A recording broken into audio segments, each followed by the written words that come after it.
So Busafu, for the first time in 12 years, I'm ready to talk about what happened during Castro's disappearance. So on the 6th of July 2014, on a Sunday, Namiwo Colombia, na minya call directly from Ada Astral Honum. The Charlie, every year, and I was like, But before then, I had spoke with a team in regards to Ningbia and Opedo release. I think a new featured Bisakede and Master Silver for your video for UK, but a new number out. And after I received that call, I started calling my friends. As I then know was studio or village base for. So I placed that call, they got all over. Then I started receiving calls from media houses just to confirm the news. And mind you, during that time, I was working with Castro. I had done a couple of projects for him, promoting some of his songs. So afterwards, we received a call, which was on a Sunday, 6th July 2014.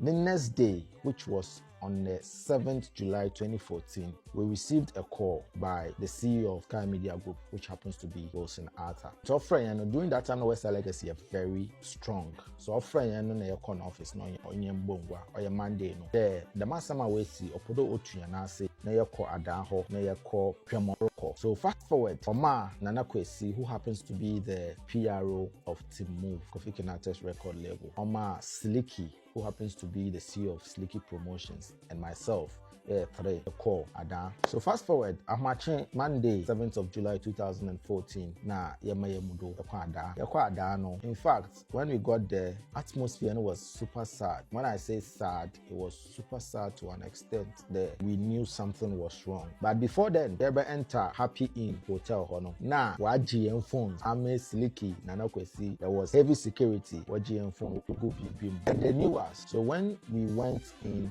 we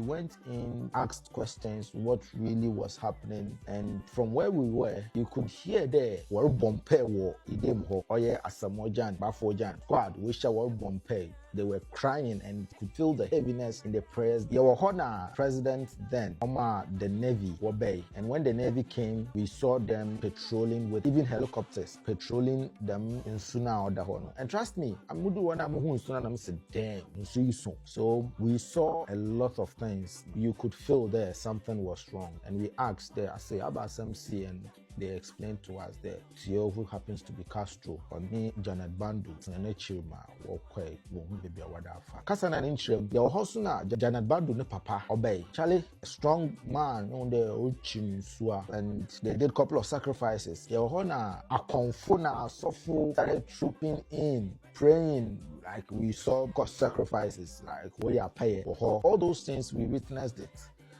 It was one of those moments. To be frank, why that don't obey what there so?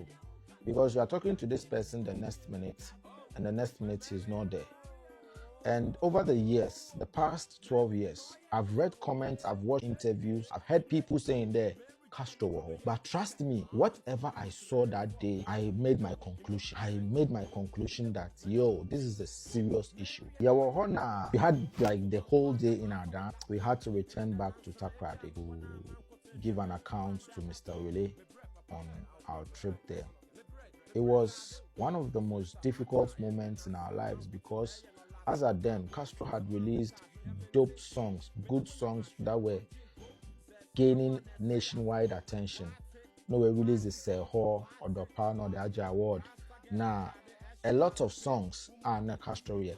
And me, during that time, what really broke me down was some of the projects in the Westside Legacy, Yanni Castro war, and some of the long-term planner, Yanni Castro war. And I believe the right time, I'll share some of the plans with you. I'm sharing this story just to let you know what really transpired. After 12 years, this is the time I'm got the courage, I'm back, and I'm not saying this to the McKay, Obineyo, and other McKay fan in a year, but in as much as this happened, it broke some of us and it affected some of the plans that Western region music we had. Anyways, this is part one of the story.